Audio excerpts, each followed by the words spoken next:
Olá, meus irmãos e irmãs, sejam bem-vindos ao canal Vinícius Siqueira. E se você ainda não é inscrito aqui no canal, se inscreva aqui no canal e não esqueça de ativar o sininho das notificações. Todos os dias são postados vídeos abençoados aqui no canal, para te abençoar. Vamos a mais uma palavra do Senhor. Certa vez, um ministro me disse que a cura já não era necessária. Disse-me que os milagres tiveram razão de ser numa época em que a civilização ainda não havia ensinado o mundo a raciocinar. Discordo inteiramente dele. Viajando pelo mundo, tenho visto homens que se dizem civilizados atuar de forma muitíssima incivilizada. No fim da Segunda Guerra Mundial, o mundo descobriu que a Alemanha, a nação mais educada, culta e cientificamente mais avançada do mundo, permitira-se executar as atrocidades mais incivilizadas de que a história guarda registro. Não, o mundo pode estar mais instruído, mas temos visto a presente época afogando-se nas águas poluídas da pornografia, da imundícia e da perversão. Em nossos dias, o poder de cura do Espírito Santo tem de ser ministrado a uma sociedade enferma e necessitada. Descobrimos na Coreia que muitas pessoas fechadas ao Evangelho abrem-se quando enfrentam uma necessidade física em seu corpo e em sua família.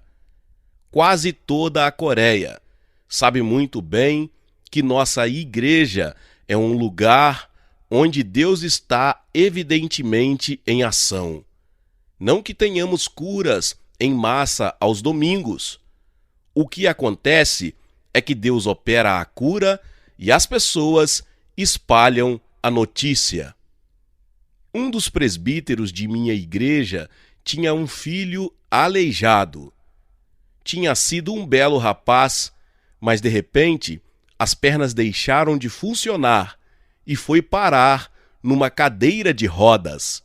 Os médicos não conheciam o problema do moço e disseram ao pai que seu filho teria de passar o resto da vida como aleijado. Durante 3 anos orei por ele, porém nada aconteceu. Revoltei-me com o diabo por afligir este rapaz na flor da idade com esta moléstia deformante. "Por que estou doente, pastor?" perguntou-me o rapaz um dia em meu escritório. "Que pecado cometi para que Deus me castigue dessa forma?" Eu tinha poucas respostas, mas assegurei-lhe que a aflição não vinha de Deus. Tranquilizei-o, dizendo-lhe: "Isto é obra de Satanás. Não vamos aceitar esta enfermidade paralisante como final. O diabo é um inimigo derrotado. Pelas feridas que Jesus sofreu, você está curado." Isto lhe deu esperança por algum tempo, mas logo depois todos aceitaram a enfermidade e o amamos e aceitamos como seu problema. Minha esposa e eu gostamos de estar com os nossos presbíteros. Nossa igreja tem agora 50 e eles funcionam como uma junta de diretores, como um conselho no sistema presbiteriano. Uma noite, estávamos todos reunidos num jantar de confraternização. Minha esposa e eu nos sentamos juntos, desfrutando de uma refeição coreana. Vá ao presbítero Kim e diga-lhe que seu filho será curado esta noite. Falou-me ao coração o Espírito Santo.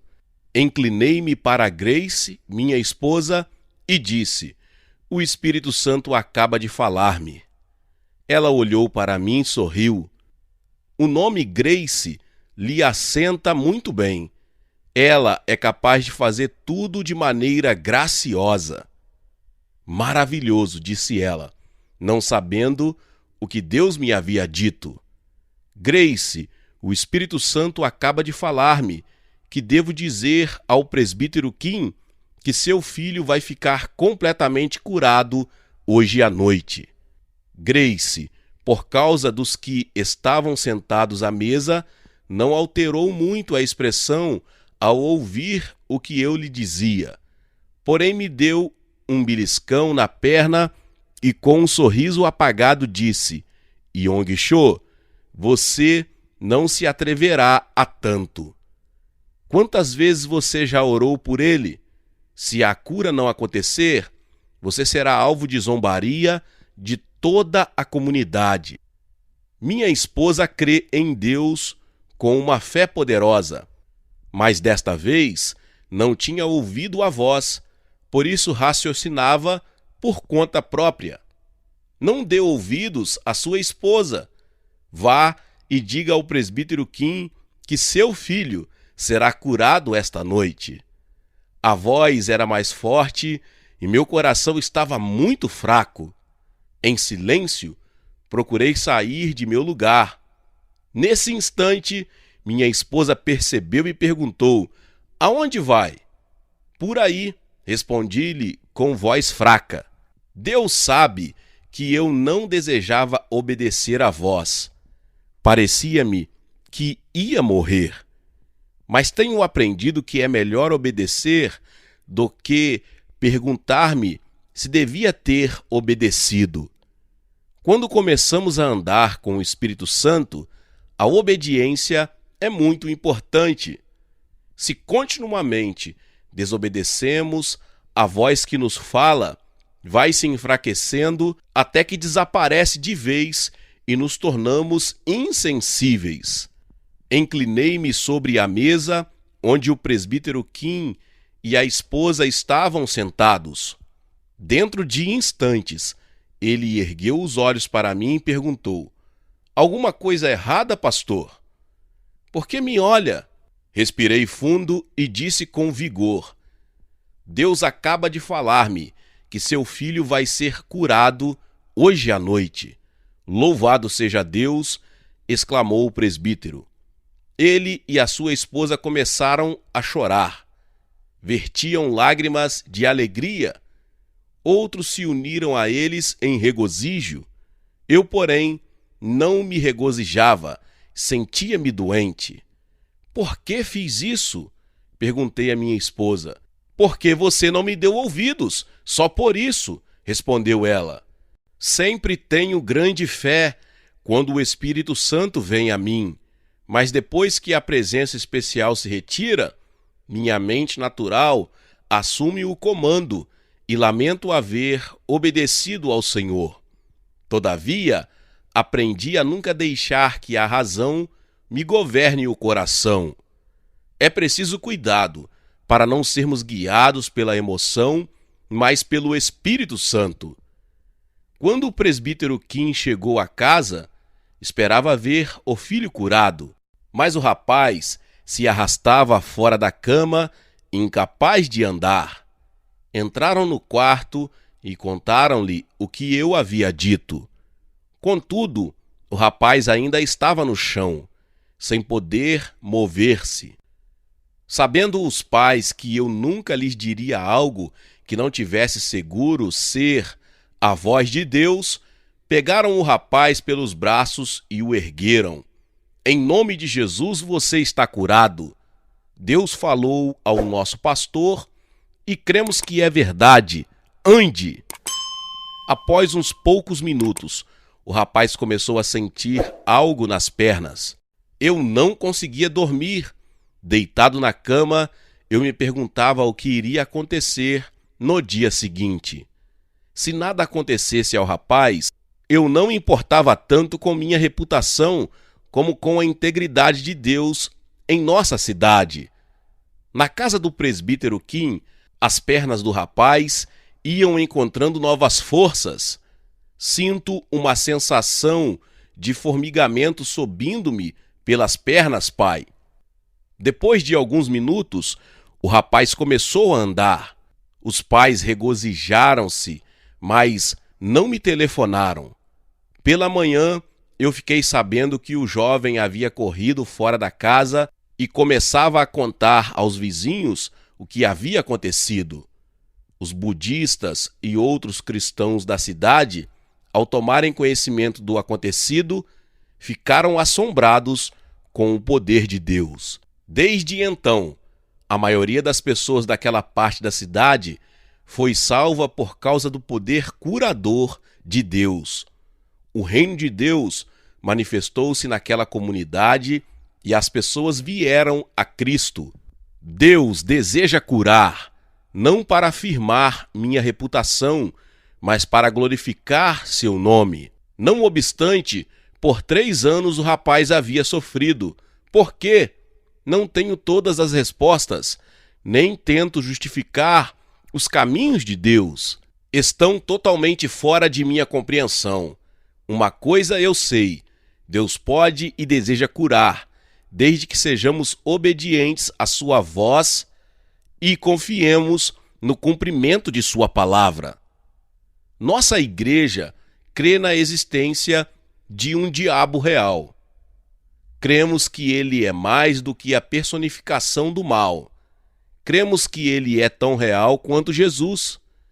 Deus disse a Moisés: "Eu sou, me enviou a vós outros." Satanás teria dito: "Eu sou e não sou." Não crer na existência de Satanás é ficar sem nenhuma defesa contra ele. Quando oramos, devemos usar a autoridade que Jesus nos deu. Jesus disse, primeiro a Pedro e depois ao restante dos discípulos: "Tudo o que desligardes na terra terá sido desligado no céu." Nosso povo aprendeu que não estamos lutando contra carne e sangue. Nossa principal preocupação não é com os comunistas na fronteira norte. Nosso principal inimigo é o poder que está impulsionando os comunistas. Portanto, atamos o poder de Satanás em operação em nossa comunidade.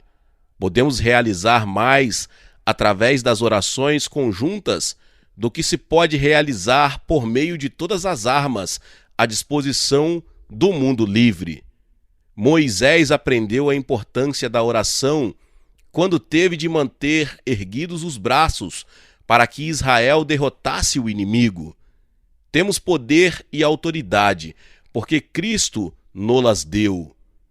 Uma igreja crescente e ativa é uma congregação de crentes que sabem que estão em Cristo, sabem que os cristãos são mais do que vencedores, sabem que as armas de nossa guerra não são carnais ou temporais, mas poderosas para derrubar as fortalezas do inimigo. Não têm medo dele, mas estão cônscios de sua tática. Sabem que a guerra com o diabo é real, e isso os mantém sóbrios e vigilantes. Dou graças a Deus porque a palavra do reino de Deus na Coreia não caiu em ouvidos surdos. Talvez seja porque, como povo, temos passado por grande sofrimento. Sofremos 2 guerras nos últimos 40 anos. Assim, não tratamos com leviandade as promessas divinas. A igreja primitiva também sofreu. O Império Romano a perseguiu. Aqueles cristãos sabiam que deviam morrer pela causa de Cristo. Por isso que Cristo lhes enviou uma carta por intermédio de João, na ilha de Pátimos. O livro de Apocalipse assusta muita gente que não entende sua mensagem, mas quando vemos o livro inteiro em seu contexto, reconhecemos que Cristo é Senhor. Conquanto o anticristo possa aparecer logo, conquanto passamos ter ainda muito sofrimento pela frente, Jesus Cristo está no controle total e sua vitória final já foi ganha. Com esta forte certeza do Cristo ressurreto, a igreja primitiva pôde resistir firme e, por fim, sair vitoriosa sobre os perseguidores. Sim, a igreja primitiva conquistou os conquistadores, não com cavalos e carruagens, mas com a mensagem do Evangelho do Reino de Deus. Roma caiu diante do mundo cristão, não por aniquilamento, mas por conversão. Roma finalmente aceitou o fato de que Jesus era Senhor e o César Constantino teve de dobrar os joelhos diante de um rei mais forte, o Senhor Jesus Cristo. O Evangelho do Reino de Deus deve ser pregado regularmente de todos os púlpitos do mundo, dia após dia. Então as pessoas ficarão emocionadas com o Senhor, a quem servimos e amamos.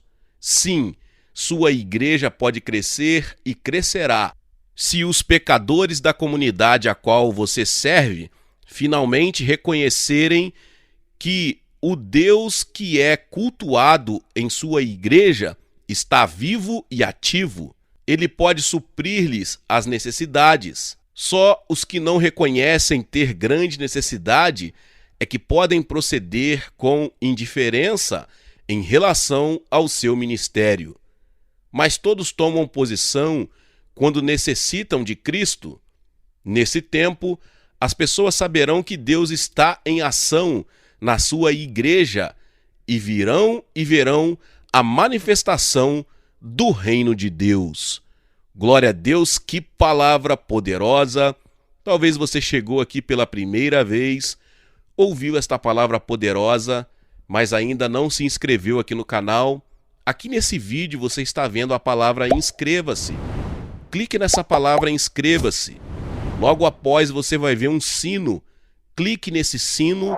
Após você vai ver a palavra todas. Clique em todas. Porque todas as vezes que liberarmos os próximos vídeos, você será notificado e notificada, tá bom? E eu também te convido, tá bom? Que você deixe o like aqui nesse vídeo, é um joinha pra cima, tá ok? E eu também te convido a você abençoar uma pessoa. Envie esse link, compartilhe com mais pessoas esta palavra abençoada, tá bom? Meus irmãos e minhas irmãs, nos vemos nos próximos vídeos. Amém.